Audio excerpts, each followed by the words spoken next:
Señal directa. Continuamos en la tercera emisión de Señal Informativa y saludo con mucho gusto aquí en Foro a Juan Francisco Padilla. Él es activista de la comunidad LGBT y nos viene a platicar de lo que ya escuchamos hace un momento en la información de estas iniciativas que hay en el Congreso del Estado que tienen que ver con su comunidad. Juan Francisco, bienvenido. Carlos, muchísimas gracias por recibirme. Es un gusto para nosotros y para los representantes de la comunidad poder estar aquí para también exponer nuestros puntos. Esta iniciativa que ya comentábamos le llaman la Ley Caro, pero bueno, abarca al menos tres aspectos fundamentales. ¿Por qué no nos describes uno por uno? Claro que sí. Bueno, en realidad se tiende a confundir, ¿no? Porque son tres iniciativas. Y son modificaciones del Código Penal, además. También, Así ¿no? es. Está la iniciativa de identidad de género, está la iniciativa de crímenes de odio y está la iniciativa de la restricción o la prohibición de las terapias de conversión. Así es. La que ha tenido más revuelo ha sido la de la prohibición a las terapias de conversión. Sobre todo lo queremos entender por un tema de desinformación al respecto. Esta iniciativa no busca, como se ha dicho, prohibir la educación a sus hijos, orientar a sus hijos, leer la Biblia, como también lo han estado manejando algunos grupos conservadores, sino al contrario. Es una iniciativa que busca poder dar herramientas a los padres para que puedan orientar correctamente a sus hijos. No estamos en contra de que nadie tome ningún tipo de orientación psicológica, como lo dijeron, sino al contrario, que se tome una orientación psicológica adecuada. Las terapias de conversión están prohibidas ya en diversos países a nivel mundial, porque se ha comprobado que este tipo de terapias son muy peligrosas. Tienen efectos a largo plazo como ansiedad crónica, depresión crónica, adicciones y desgraciadamente también muerte, suicidio. En lo personal soy un sobreviviente de ellas, me tocó vivirlas y desgraciadamente supe de casos de personas que fallecieron. A ver, para que a la gente le quede claro que nos está viendo, estas terapias de conversión hablan de hacer una dinámica para hacer que un homosexual deje la homosexualidad, algo así, ¿no? Así es. Vienen con la premisa de que la homosexualidad es una enfermedad y entonces tratan de curarla. La homosexualidad no es una enfermedad, la homosexualidad no se cura, tampoco se obliga a nadie a ser homosexual, no se obliga a nadie a que tenga relaciones homosexuales, simplemente este tipo de prácticas caen en un chantaje emocional y muchas veces económico, que conllevan a un círculo vicioso que muchas veces puede terminar, como lo dije anteriormente, en la muerte del propio individuo. Por eso hablan del Código Penal, porque es una especie como de fraude. No es una especie de fraude, es un fraude. Así es un así fraude. se quiere tipificar. Exactamente, así se tipifica y hay que aclarar que es a las personas que son obligadas a ir. En muchos de los casos este tipo de terapias también conllevan violencia o en algunos casos tortura, violaciones correctivas, electroshocks, golpes, etcétera. De acuerdo. Entonces esta iniciativa lo que busca es que se reforme el Código Penal y se sancione esa conducta fraudulenta. Así es, Muy precisamente bien. es eso. Esa es una, la que sigue. Bueno, la de los crímenes de odio no ha tenido mayor problema, es la tipificación de los crímenes de odio, no ha habido posturas en contra. Y la tercera tiene que ver con la ley de identidad.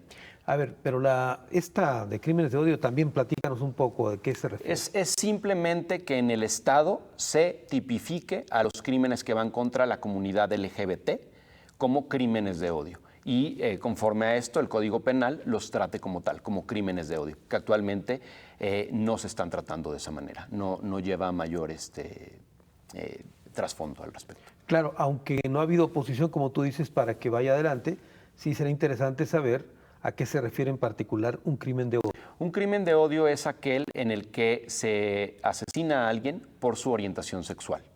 Generalmente, y las personas que son más violentadas al respecto son las personas transexuales. Y es alarmante la cantidad de personas que son asesinadas cada semana en México por ser transexuales. De acuerdo, entonces sí existe ese panorama desolador, por eso esta modificación. Es Es una situación deplorable y sí es una preocupación que tenemos y que se debe atacar. Y la otra iniciativa, esa sí ha generado polémica también. Ha generado polémica un poco menor a la de las terapias de conversión y tiene que ver con la ley de identidad de género. Varios estados en la República ya han aprobado leyes similares y lo único que busca es dar una identidad jurídica para las personas transexuales. Es tan simple como eso. El mayor argumento que ha habido es que cómo va a ser posible que si alguien quiere cambiar de sexo, entonces ¿qué va a pasar con la persona que existía anteriormente? Bueno, eso no es ningún problema porque en su acta de nacimiento, en sus documentos legales, habrá un adendum donde se diga que es la misma persona y ya. No hay ningún problema y no va más allá. Se hace una acotación, incluso Así nada es, más, ¿verdad? Exactamente. No es que la persona desaparezca como tal. Ahora, ¿cuáles eran en la práctica los problemas que enfrentaba la comunidad con ese tipo de identificaciones? Es terrible porque hay una discriminación dentro de la comunidad LGBT. Las personas trans son las más violentadas. Entonces, una persona trans es violentada desde su hogar, desde la sociedad, al no tener una identificación o un documento oficial que lo personifique o la personifique con la identidad que decide tener. Es incluso muy difícil acceder a educación, a trabajos.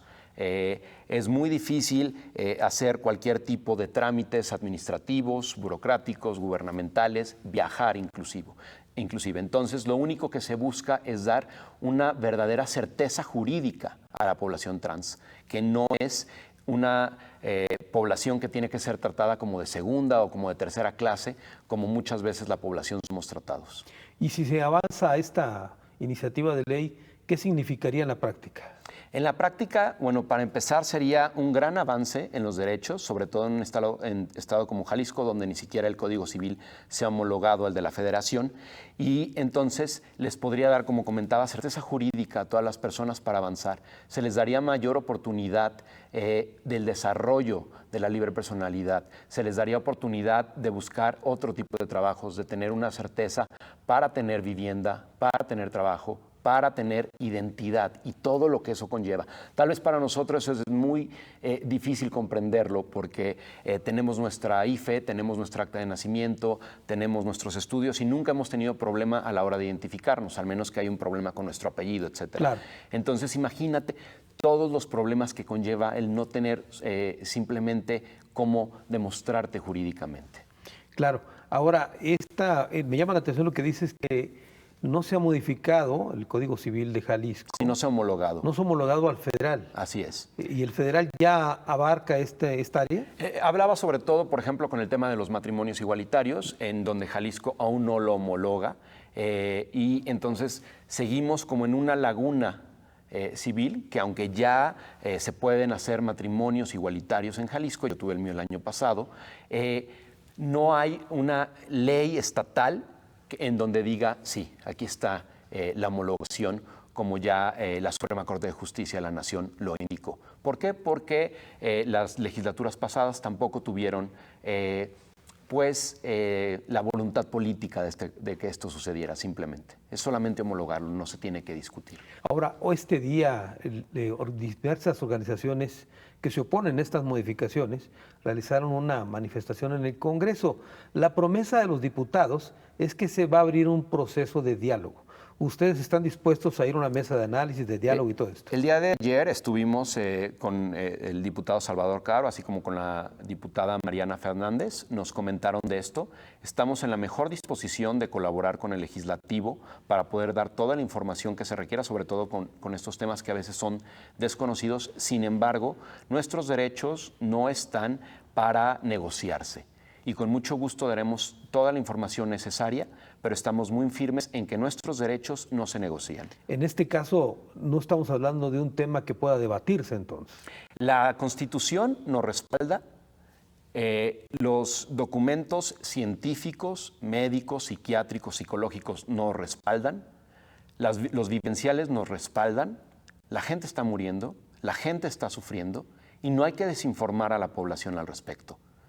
Todo esto nos respalda. Es por eso que hago un llamado a las fuerzas políticas para que realmente aprueben nuestros derechos que están en la Constitución. y que nos dejen de tratar como ciudadanos de segunda o de tercera. Ya nos cansamos. Van años que nos tratan así. Entonces no lo podemos permitir más. Estamos en una coyuntura muy positiva. Sabemos que aún no hay mayoría, pero sabemos que la va a haber. Y no queremos que grupos conservadores como el Frente Nacional por la Familia o como Vencer, que estaba ahí, obviamente cuando se está atacando sus intereses económicos, porque cabe mencionar que una terapia de conversión es bastante cara, bueno, pues se van a movilizar para tratar de defender eso. ¿Qué tan cara es una terapia? Bueno, imagínate que puedes ir de 1 a 3 veces a la semana. Estamos hablando de una terapia que solo sea psicológica, de 1 a 3 veces a la semana.